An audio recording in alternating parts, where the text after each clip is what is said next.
A Espanha é um dos países mais tradicionais da Europa e seu antigo império chegou a ser um dos maiores da história. Sobre o lema Plus Ultra, que significa mais além, os espanhóis já carregaram o título de um império qual o sol nunca se põe. Isso porque o seu domínio alcançava os 4 cantos do planeta. Só que hoje em dia a situação mudou, drasticamente. A Espanha enfrenta uma estagnação forte há anos e perdeu seu posto de nação mais influente da Terra com o avançar da Idade Contemporânea. A pandemia agravou o que já era realidade no país. Em 2020, o PIB chegou a cair quase 11% e a taxa de desemprego chegou a históricos 23%. Mas afinal, por que a Espanha está estagnada há tanto tempo? Será que o país planeja tomar alguma providência para voltar a ser um dos mais importantes do mundo? Isso é o que vamos ver neste vídeo. Olá, seja muito bem-vindo! No vídeo de hoje nós vamos entender a economia da Espanha.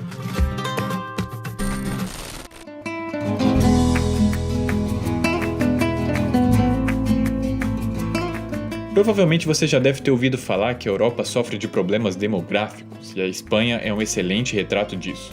O país se encontra na 4ª fase da transição demográfica, ou seja, os espanhóis têm tido menos filhos e, paralelamente, cada vez mais a população idosa aumenta.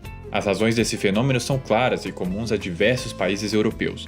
Quando o país chega a um patamar de desenvolvimento alto, a expectativa de vida aumenta, isso devido ao avanço da medicina, do bem-estar e da qualidade de vida desses locais. Mas, ao mesmo tempo, os jovens casais em países ricos tendem a ter menos filhos, já que se dedicam a maior formação acadêmica e, posteriormente, optam por seguir uma carreira no mercado de trabalho. Como falado anteriormente, essa é a chamada 4ª fase da transição demográfica, muito comum aos países que já passaram por um ciclo de desenvolvimento. Então, como você já deve imaginar, os gastos com a Previdência são uma preocupação ainda maior para o Estado espanhol. Estima-se que a cada 3 euros de gastos públicos, 1 seja exclusivo para a Previdência. Isso é um reflexo do quanto a população está envelhecida. Você anda pelas ruas das cidades espanholas e encontra muito mais idosos do que pessoas jovens e adultas circulando. Mas acredite, isso não é o problema. Pelo menos não é o que torna a Espanha estagnada. É natural que a população se envelheça com a melhoria na qualidade de vida. O real problema é que a Espanha não tem sido nada atrativa para a geração atual.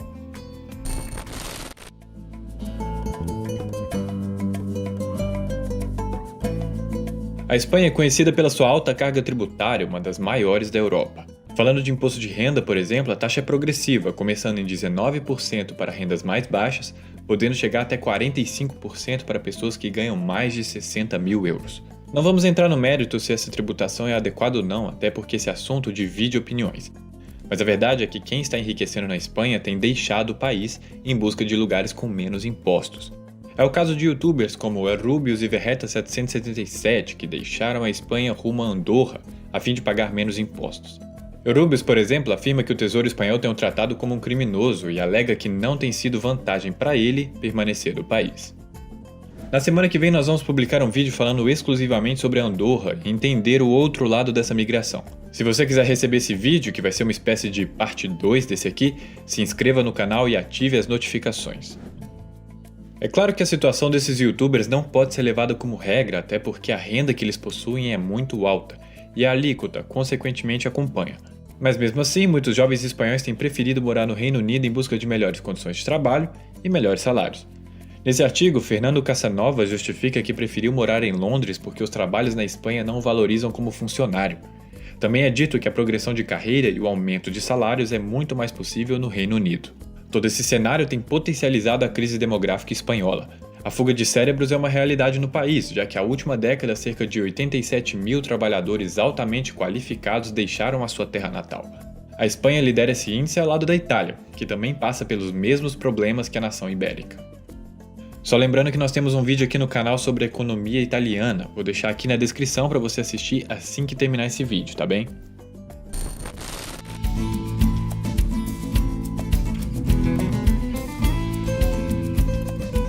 O Estado espanhol enfrenta uma crise demográfica, mas os seus efeitos não têm sido sentidos de maneira imediata.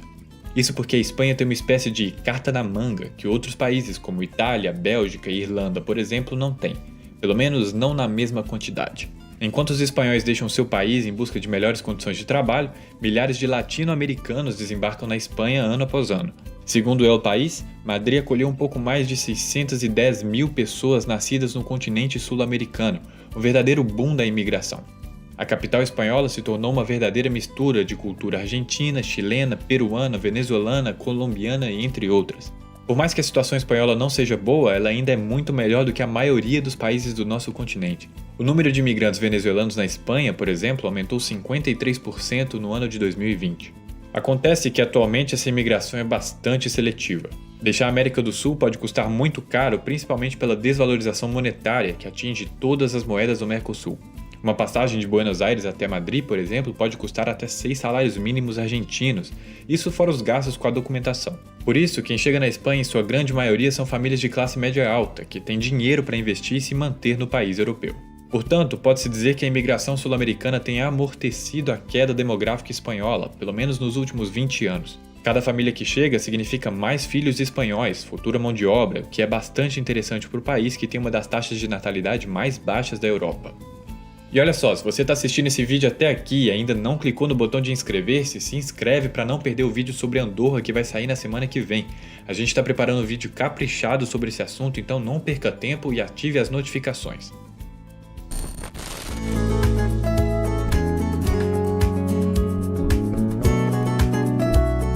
Por mais que tenha sido uma das nações mais afetadas economicamente ao longo da pandemia, tudo indica que a Espanha vai se recuperar rapidamente no ano de 2022. Segundo o FMI, o país ibérico crescerá cerca de 5,8% no ano que marca a reabertura do comércio e do turismo mundial pós-pandemia. O governo espanhol também calcula que a taxa de desemprego deve cair ligeiramente com o retorno das atividades. Mas mesmo com essa retomada no crescimento, o desafio será gigantesco. A dívida pública espanhola bateu recorde no ano de 2021, chegando a 1,4 bilhão de euros, valor que é atribuído ao governo pela gestão durante a pandemia. O Estado espanhol foi bastante rígido em relação ao confinamento, que foi responsável pela queda imediata dos índices econômicos, mas essa mesma postura foi a responsável pela retomada das atividades para 2022. Por exemplo, o turismo, que é um dos setores mais lucrativos da Espanha, promete recuperar os bons índices graças à rápida taxa de vacinação e à queda no número de contágios no último trimestre de 2021. Agora, falando a longo prazo, o governo parece estar distante de resolver os problemas que vão além da pandemia. O Estado está altamente endividado e tem aumentado os impostos para cobrir os gastos dos anos de 2020 e 2021. Todos os indicadores que nós encontramos na internet prevêem que a Espanha fará uma retomada rápida na economia, mas não chegará a ultrapassar muitos índices de 2019. Pelo menos para os próximos 10 anos, a Espanha tem em vista um só plano: reduzir a sua dívida pública, que atualmente significa 117% do PIB nacional. E aí, gostou do vídeo? Então olha só, estou deixando aqui a nossa playlist Europa para você ficar por dentro das economias dos países do velho continente. Também não se esqueça de se inscrever para receber os próximos vídeos. Muito obrigado e até a próxima!